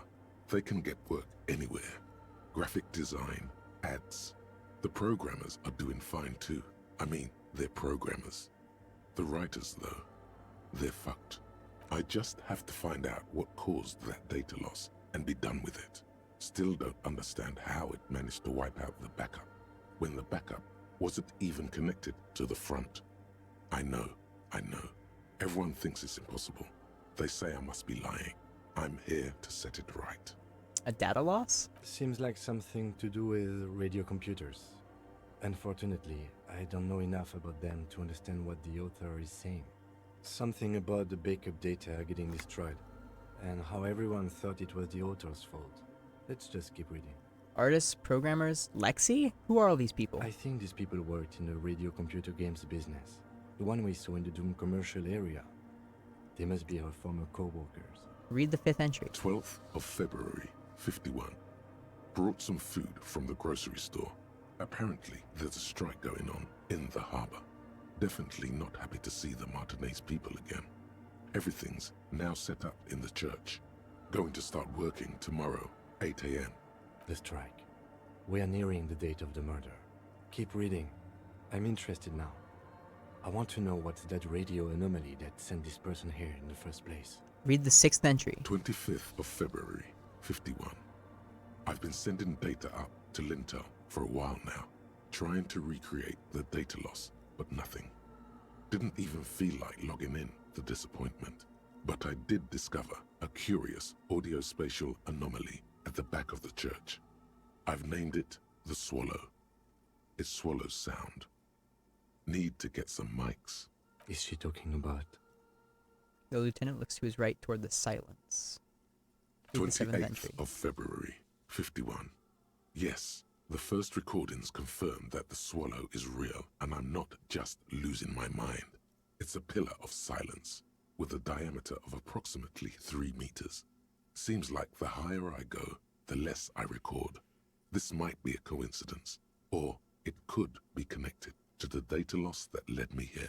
The pillar of silence. She is talking about the silence. Is she suggesting it's more than just an architectural quirk? But what could it be? Look at the water basins behind you. The lieutenant doesn't answer. He follows your gaze, studying the basins. The water shines in them. No ripples. Read the 8th March entry. 51. Some kind of young disco men have appeared next to the church. I've been trying to record the silence to find the epicenter, but now it turns out I've also been capturing the future of dance music, one neo-disco song over and over again. Fortunately, the song is so monotonous, I was able to devise an algorithm to factor it out. The other day, one of the disco men came in. Before I could even say hello, she got scared and left. Good, I don't want anyone distracting me from my work. She must be describing a cell. The girl on the ice? Sounds like her, yes. Read the 9th entry. March 51. I got a call from the repeater station. Someone has tried to access the radio computer in our old office in Martinez. Can't do anything about it. The storekeeper still doesn't want to let me inside the building. Thinks I'm part of some kind of curse. How Martinez of her. That's me. I was the one who broke into that radio computer, and the storekeeper must be Plaisance. I knew it wasn't a good idea to meddle with the machine. Damn it. Read the 10th entry. March 51. A new 2-meter aux cable. Noodles. Crackers. Ping energy drinks. Water. Toothpaste. Gum. Also some canned air. Psst. Someone's coming. A strange woman makes straight for the radio computer. Huh. What a portrait.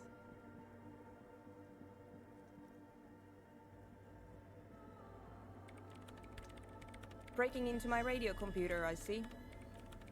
She glares at you as she holds down the off button for several seconds. The machine reboots. I do apologize for the intrusion, madame. We are with the RCM, you see.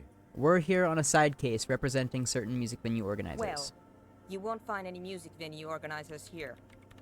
She barely looks up from the keyboard. You hear the machine whir back to life. It's just me and my computer, and it has been this way for weeks. Now please give me some room.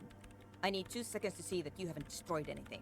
We should talk to her after she has rebooted the machine. The Jamrock Shuffle. In a way, yes, you are treasure hunting. Most officers from Precinct 41 do what is called the Jamrock Shuffle, cracking open containers. Most of them are from Jamrock or Coal City. the poorest parts of Revachol, that also overlap with the network of royal catacombs called Le Royaume, just beneath the streets. As children, you would all go underground, hoping to find treasure, and come back with a rat's tail or a used needle. That playful curiosity must still be in you. Who knows, maybe one day the Orbe de Montagne, the Holy Scepter, and the Cocaine Skull will all be yours. Find better loot in locked containers. Huh. Well, I guess that's cool. Huh. Also, I'll talk to her later. Because she's rebooting the computer right now. I mean, can I talk to her right now? Hold on. I imagine I can't. Because Kim specifically said we should talk to her when she's done rebooting. What is it? The woman is still hunched over the keyboard, gently illuminated by the machine. I didn't break anything, did I? No, you just printed out my personal log and wasted some paper. Does not look like a big loss to her. Hey, are you the lead programmer of Viral Untethered by any chance? Yes. Or, no. Not anymore. That project is dead. She doesn't seem surprised to be recognized. Rather sad. Something passes over her face before she straightens her back. Sorry, but who are you? What are you doing here? I am Soona Luukkanen-Kilde, the former lead programmer of Fortress Accident and RSA radios. I have over 16 years of programming experience, and I'm proficient in both Vox and Orbis languages. If you're not here to hire me, I don't really know how I can help you. She turns back to the terminal. Did she say over 16 years of experience? She must have started programming when she was still a teenager. How do you feel about Anodic dance music? Anodic dance music. I hate it. I bet she hasn't even heard it. Have you even listened to it? Like, actually listened? Yeah. Like, all the time. My tent neighbors don't really ease up with their partying, do they? She pulls a face that looks absolutely scathing. Maybe I'd have to be on drugs to get it, but to a sober mind it just sounds like uninspired rug whipping. No idea what it has to do with either dancing or music. Right. But how do you feel about a club for Anodic dance music? Anodic dance music. This is about those speed freaks in the tent, isn't it? I've got some news for you. It's not a nightclub they want to build here. What do they want to build then? Take a guess, why don't you? I'm still convinced they want to establish a nightclub for Anodic dance music. They said it's their dream. I can't believe they got you so easily. Go have another talk with those up-and-coming entrepreneurs, will you? Thanks. Good luck. I'm not coming in there. What are you doing in an abandoned church? You really like those questions, don't you? There's a hint of amusement in her eyes. There have been complaints from your neighbors. I'm conducting scientific research here. You can't throw me out. She says, ready to stand her ground again. What research? I'm looking for the location of a 2mm hole in the world. Wait, what? She's looking for a disruption in the radio waves. That's what her personal log said. The lieutenant raises his brows, but doesn't say anything.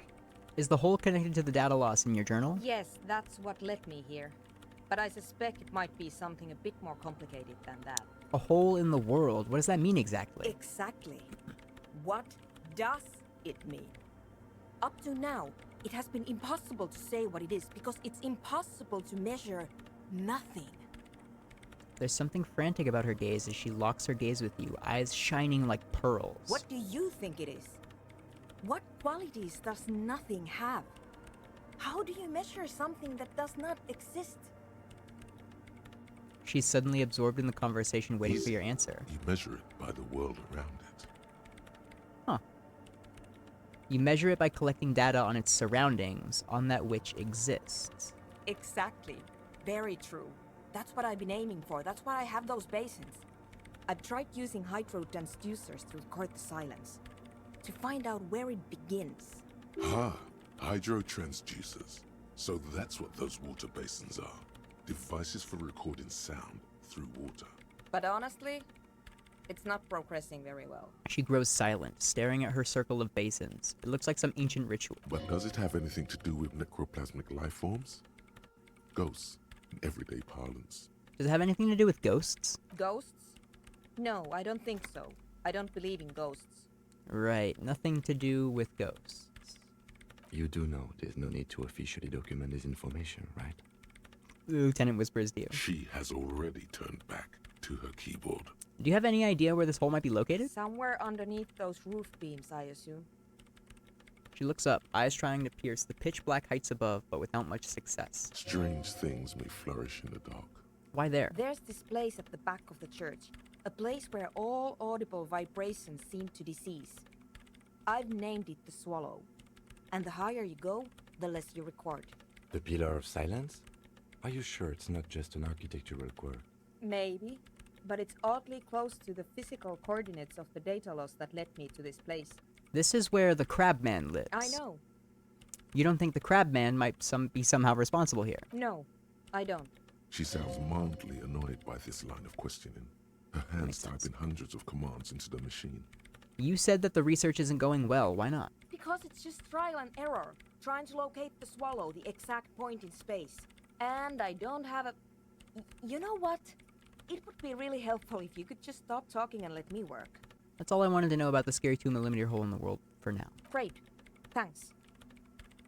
Right, I'll let you work in peace now. Okay. Help tell Andre about Suna's thoughts on the nightclub. Okay. What the fuck? What? I don't understand what she is doing. Honestly, I really don't. So there's a 2mm hole that creates data loss. It's something that's hard to see, or it's something that you can't measure because it's something that doesn't exist. It is, or it's not something that doesn't exist. It is the lack of something that she is looking for. Right? Hi again.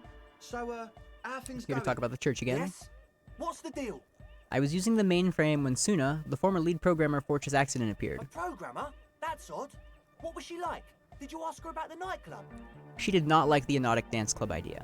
What a pity. That's my favourite thing in the world. He drops a And hammer she back into the doesn't like toolbox. it at all. A shame. What can we do now? Do you see a way out of this jam? And into a laser-lit future of dance and unity? Unity! Dance! She made it very clear that she won't leave until her own project is finished. And you can't just evict her? No, I won't evict her. We have to come up with a different solution. Look at you, honor man. Does that give me another honor point? No, Noid. He's right. Maybe we've approached it the wrong way after all. I'm sure there's a workaround. We can make a deal not to bother her. If that's okay with her, we only want to get in the church and spread the joy and ecstasy of music. Yes. The lines in the dark exist. Coexist.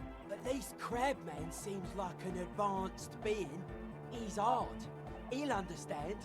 Yeah, he can do his climbing thing in the tower. And the programmer, does she like anodic dance music? She absolutely does not. Really, truly despises it. Egghead cannot believe what you just said.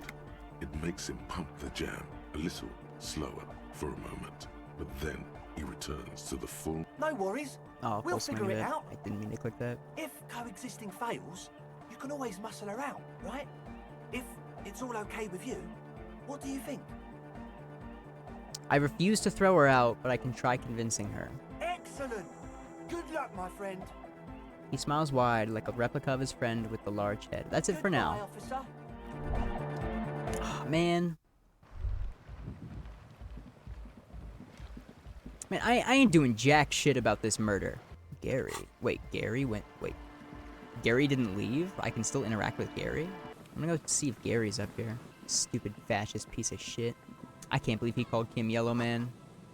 The boardwalk rises to your south. It casts its long shadow over you. So Revachol is the capital of the world? That's very interesting. I wonder if there's gonna be like a suggestion check. Yes, what is it? What if you didn't have to leave? I talked to Andre. He wants to make it work. I don't want to make anything work. Hold on, you don't want to make anything work? Yes, anything. I don't want to make anything work. It's not the anodic dance music that's made her bitter. It's the failure of Fortress Accident. Are you bitter because your radio game project failed? That's right. If we couldn't get our Welkins to happen, I don't want anything to happen. Ever again. There's not a trace of irony in her voice. She means it. Oh, okay. I don't even need to put on my clothes. Easy. When her research is done, she can move out. Listen, about your research. You mentioned earlier that it's not going very well. Maybe I can help with something. What? No, I don't really need any help with the project. But if I could help you finish the project, then you wouldn't have to live in a church next to the Boom Boom anymore. Just think about it. She thinks about it. A glassy look in her eyes. A gust of wind brings more snow in from the broken gallery. It touches her hair. Alright. Bring me the game's off-site copy from my old workspace, if you really want to help. It's stored on a filament memory, and I'm unable to go and fetch it myself. Is this the filament you're looking for? No. That's the production schedule you stole and accessed without authorization. I don't need it. In his defense, it was simply lying in the desk drawer of an abandoned cubicle. Okay, but still. So what is an off-site copy and why do you need it? It's a backup of my former employer's project. The radio game we were working on. It's stored on a filament memory, just like the one inside this radio computer. She points to the glowing cube inside the machine. The backup itself is destroyed now, but I'm hoping to use what's left of it to pinpoint the exact location of the anomaly. You just have to go to my old workspace and get the filament. Hold on. If it's called an off-site copy, then why is it still on-site? If it's called an off-site copy, then why is it still on-site? Oh god, not this again. It is not on-site. It is in the basement. Perfectly safe and not connected to the front at all. Basement? Sounds like it's technically still on-site. And no, taking it outside the building wouldn't have protected it from the data loss. There's nothing wrong with keeping the backup in the basement. What happened was a freak accident that has nothing to do with how the backup was stored. We clear? She stares at you with pleading, furious eyes. This is clearly a painful topic for her. She must have had to explain herself numerous times. By your old workspace, do you mean the studio of Fortress Accident in the doomed commercial area? Yeah, that's the one. You can get in through the bookshop. You just have to do some explaining to the bookstore lady. Actually, I've already been inside the doomed commercial area. Good. Then you might know the giant ice bear fridge in the building's cellar. The filament is inside the fridge. Just go and get it. And where exactly is the off-site copy? In the giant ice bear fridge. I just told you. It has red glowing eyes. It's impossible to miss. You just need to get the off-site copy from the ice bear. But you've been to the fridge and it wasn't there. There was a note saying... I found a note from the ice bear fridge. It said the off-site copy had been moved to a safer place. Wait. A note from whom? Did it specify where they took the filament memory? It said the off-site copy had been taken to a nearby ice cream maker. The note was signed by someone named Sulislav. Zawiza. Sulislav? Of course. Our project lead, Sulislav Zawiza. God, he was always so hell-bent on keeping the copy somewhere safe. That feature creep and the Valley of the Heads. Like it would have made a difference. The off-site copy was perfectly safe when the data loss happened. That data loss was anomalous. She crossed her arms defiant. And the heads. I won't even get into the heads. Millions of them. Go find that copy from that ice cream maker, will you?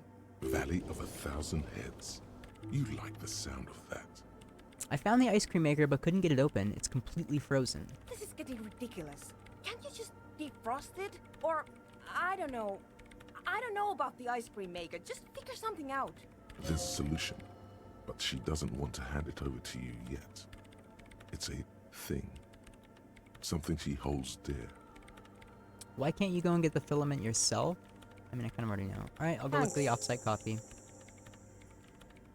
Wait, then reaches behind the radio computer and hands you what looks like an oversized pry my bar. Falsound multi-tool. You might need it to hack loose some ice. It opens everything. If you get me the off-site copy, then you can keep the Falsound. It hurts a bit for her to say this. She's not too happy to be parting with the Kvalsund. Ooh. Awesome. It's an advanced pry bar. Pry bar +2, if you will, built by Kvalsund in Vasa. The number of gadgets hidden within the frame of the yellow and gray multi-tool will stagger any technician. And I've got a skill point! Oh, but isn't that a physical instrument check? And my physical instrument is -2 right now. So I'm gonna be able to retry it. I'm gonna be able to retry the ice cream maker check. And then I'll be able to, like, redo the Anodic dance music stuff. Probably, hopefully. I pray.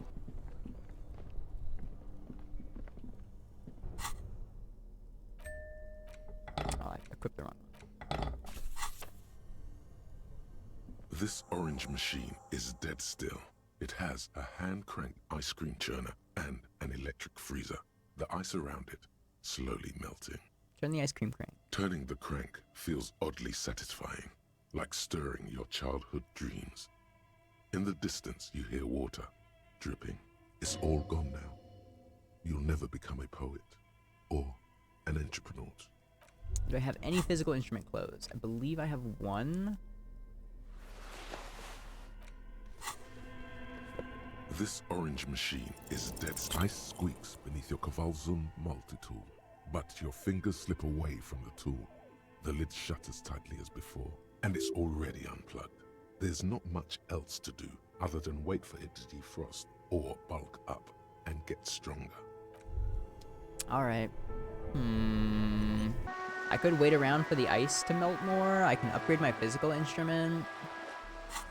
I don't know yet. I don't know. Okay. So I have been...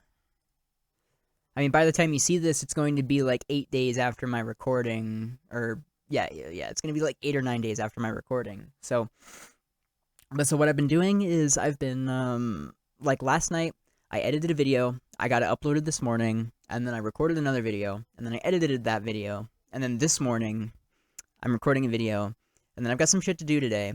After that, I think I might have time to edit this, and then I'll be able to play more, because I want to get this out as fast as I want to get as many of these videos scheduled as possible, so that I can, so that I don't have to worry about it when I am, like, getting internet and doing other shit.